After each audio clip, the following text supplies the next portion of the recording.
기도는 은혜의 방편이요 성도의 복줄입니다. 사탄은 성도의 기도를 쉬게 하고 낭망하게 만듭니다. 예수님은 우리를 기도의 자리로 부르십니다. 불의한 재판장과 과부의 비유를 들어 기도 응답에 대한 확신을 주시며 기도의 자리로 이끌어 주십니다. 첫째로 불의한 재판장과 자비하신 하나님이 대조되고 있습니다. 거룩하신 하나님을 불의한 재판장에 비교하는 것은 우리로서는 외람된 일입니다. 그러나 주님은 그렇게 해서라도 우리에게 믿음 주시기를 기뻐하시는 분입니다. 이 재판장은 관직에는 앉아있지만 질이 나쁜 사람입니다. 하나님을 두려워하지 않고 사람을 무시하는 사람입니다. 막말 판사입니다. 알아듣기 쉽게 말하면 인간 말종입니다. 그런데 놀라운 사실은 이 재판장이 결국은 불쌍한 여인에게 두 손 다 들었다는 것입니다. 내가 그 원한을 풀어주리라고 하죠. 불쌍한 여인이 엄격하고 무자비하고 완고한 재판장을 이겨냈다면 여러분과 저는 자비하신 하나님 아버지께 간구할 때 그 기도에 성공할 가망이 얼마나 더욱 많겠습니까? 그 아버지는 고아의 아버지요 압제당하는 모든 이들의 원을 풀어주시는 하나님 아버지십니다. 좋으신 하나님, 참 좋으신 나의 하나님께 나아가 간구함으로 응답 받으시기 바랍니다. 둘째, 과부와 재판장의 관계와 우리와 하나님의 관계가 대조되고 있습니다. 과부는 분명히 그 재판장에게 완전한 외인이었습니다. 과부는 자기에게 아무런 관심도 기울이지 않는 재판장 앞에 나타난 것입니다. 그러나 하나님 아버지 앞에서 우리는 어떤 존재들입니까? 자기 백성이지요. 사랑받는 자녀들입니다. 그리스도의 신부입니다. 낯선 외인이 악한 재판장에게 억울한 사정을 끈질기게 말하여 들으심을 받았는데 자기 백성들의 기도를 하나님이 듣지 않으시겠습니까? 셋째, 변호인이 있느냐 없느냐가 대조되고 있습니다. 과부는 아무런 친구 없이 혼자서 재판의 자리에 나아갔습니다. 법정에 서서 그녀를 위하여 말해줄 변호인이나 대변인이 하나도 없었습니다. 그러나 여러분과 제가 우리 아버지 하나님께 나아갈 때 우리는 아무도 없이 혼자 나가는 것이 아닙니다. 우리는 살아서 우리를 위하여 대언의 중보를 하시는 친구를 모시고 있습니다. 로마서 8장 34절 죽으실 뿐 아니라 다시 살아나신 이는 그리스도 예수시니 그는 하나님 우편에 계신 자여 우리를 위하여 간구하시는 자신이라 했고 히브리서 7장 25절에 그러므로 자기를 힘입어 하나님께 나아가는 자들을 온전히 구원하실 수 있으니 이는 그가 항상 살아 계셔서 그들을 위하여 간구하심이라 했습니다. 날 위하여 예수 간구하시네 라는 찬송 가사가 있죠. 기도의 자리에서 기도하는 예수님을 만나는 기쁨과 감격이 여러분에게 있기를 바랍니다. 넷째, 약속이 있느냐 없느냐의 차이입니다. 이 불쌍한 여인은 자기에게 용기를 주는 약속이 없이 재판장에게 나아가야 했습니다. 아주 절망적인 상황이었습니다.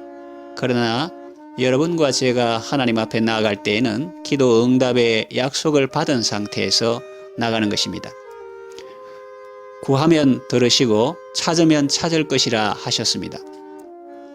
뿐만 아니라 기도하라는 하나님의 명령을 받은 상태에서 나가는 것입니다. 약속의 거룩한 무기도 없이 재판장에게 나가서 소원을 이루었다면 하나님의 말씀의 타격봉으로 하늘 문을 계속 두드릴 수 있는 우리가 하나님께 소원을 아뢰어 응답을 받지 못할까요? 약속의 말씀 붙들고 말씀의 타격봉으로 하늘 문을 힘차게 두드리시기 바랍니다. 다섯째, 청원하는 시간의 차이입니다. 이 과부는 부단하게 끊임없이 나아갈 권리도 없었습니다. 재판장이 집무하는 시간에만 나아가서 자기의 억울한 사정을 호소할 수 있었을 것입니다. 그러나 우리는 어느 때 어떤 시절에도 관계없이 하나님께 나아갈 수 있습니다.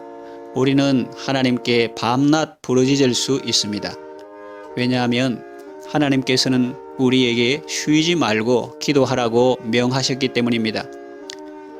이 여인은 허락이 없이도 그처럼 끈질기게 나아갔습니다. 하물며 하나님께서 우리에게 주신 거룩한 여러 허락들과 넘치는 사랑으로 격려하여 주시는 은혜를 받은 우리가 간구하기를 멈출 수 있겠습니까? 쉬지 말고 기도할 수 있는 특권을 누리시기 바랍니다. 여섯째, 탄원을 듣는 재판장이 어떻게 반응하느냐의 차이입니다.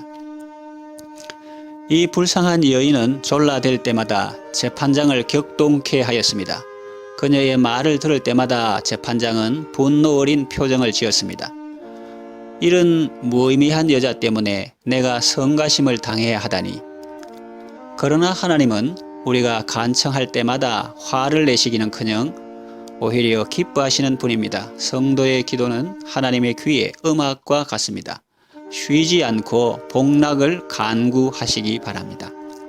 일곱째, 탄원하는 내용이 재판장에게 개인적인 관심이 있느냐 없느냐의 차이입니다. 이 여인은 재판장이 개인적으로는 아무런 관심도 없는 문제를 가지고 나가서 탄원하였습니다. 이 불의한 재판장은 하나님을 두려워하지 않고 사람을 무시합니다. 이 여인이 탄원하는 내용 자체에 대해서 사실은 아무런 관심도 없습니다. 그러나 우리의 경우는 우리의 탄원을 들으시는 하나님께서 우리보다 더 큰 관심을 가지는 경우입니다. 영혼들이 회심하는 것은 그리스도의 존귀함을 위한 일이기 때문입니다. 큰 죄인들이 자기 악한 길에서 돌아서게 되면 하나님의 자비와 능력의 영광이 되는 것입니다. 우리는 하나님을 위해서 하나님께 나아가서 탄원하여 들으심을 받는 것입니다. 나보다 더한 사랑과 관심으로 세상을 경영하시는 보좌 앞에 나아가 아버지의 영광을 위해 부르짖으시기 바랍니다. 누가 나를 위해 부르짖어 저들을 구원케 할까 하는 복음성가 가사가 있죠. 아버지의 소원을 이루어드리는 여러분 되시기를 바랍니다. 여덟째, 탄원자 수의 차이입니다. 이 여인의 경우 탄원자는 자기 혼자뿐이었습니다. 그녀는 자기 혼자임에도 불구하고 소원을 이루었습니다. 하물며 하나님께서 한 사람도 아니고 수천 수만의 택하신 자들이 부르짖는데 그 소원을 들어주시지 않겠습니까?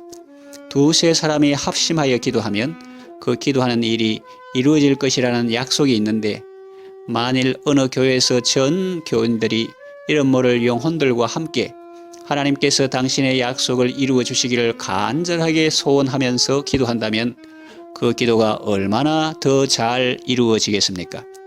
이 탄원들은 하나님의 보좌 주위에 사슬같이 둘려져 있습니다. 그 탄원들은 전능하신 이의 보좌 주변을 장식하는 가두리입니다. 그 기도들이 전능하신 이로 하여금 자리를 떨치고 일어나사 자신의 교회가 복되고 당신 자신을 영화롭게 할 위대한 일을 행하시도록 얼마나 강권하는 힘을 가지겠습니까? 아홉째, 서식을 갖추어야 하느냐 그렇지 않느냐의 차이입니다. 과부는 법정에서 어느 정도 조리 있게 말을 해야 합니다. 궁시렁거린 거라 혼잣말로 중얼거려서는 효력이 없습니다. 그러나 하나님은 우리의 신음에도 응답하십니다. 비록 말에 조리가 없어도 다 이해하고 받아주십니다. 열째, 응답의 속도입니다. 불의한 재판관은 과부의 소원을 들어주리라고 하지만 자기 마음대로 쉽게 할 수 없는 문제도 있습니다. 절차가 필요하고 과정이 필요합니다. 그러나 하나님은 속히 그 원한을 풀어주실 수 있습니다. 기도는 교회의 능력입니다. 성도의 강력한 무기입니다. 교회의 모든 일은 기도로 이루어집니다. 기도 없이는 아무것도 할 수 없고 아무것도 이루어질 수 없습니다. 남편의 회심을 위하여 기도하십시오. 자녀의 회심을 위하여 기도하십시오.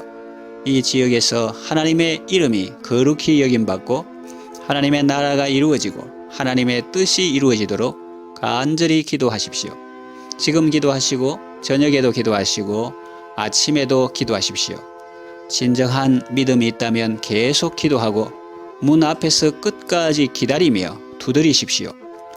하늘 문이 열릴 것입니다. 아버지께서 사랑하는 자들의 원한을 속히 풀어주실 것입니다. 믿음의 기도로 언제나 승리하는 삶을 살아가시기를 바랍니다.